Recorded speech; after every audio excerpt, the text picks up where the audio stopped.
যেভাবে নির্বাচন করবে সুন্দরভাবে এইভাবে দেখেন অক্সিজেন কাটাবে আপনি আবার উল্টো মারতেছেন কেন?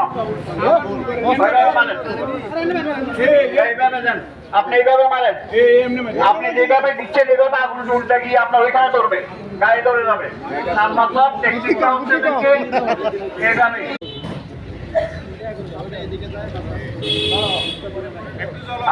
আগুন জ্বলক, আগুন জ্বলে উঠুক। হ্যাঁ, নিজেদের হয় নাই, এইটা পাঁচটাই হয় নাই, উল্টা আসবে না। তোমরা একজন এটা ভালো করে দেখাই দিও। যা করছে সেটা কিন্তু এই যে আপনি প্রথম যে ভুলটা করছেন, এই শোনেন, এই ভুলটা যে করছেন, উঠাও, আগুন নিভে গেছে। ভুলটা করছেন যে শোনেন, জানো তুমি ওই যেভাবে মারছে, উনি যেভাবে মারছে সেই ভুলটা আমি বলতেছি। উনি যেভাবে মারছে আপনাদের বাটাবাড়ির মধ্যে কিভাবে ইজি ব্যাপার, ইজি ব্যাপার, ইজি ব্যাপার। হ্যাঁ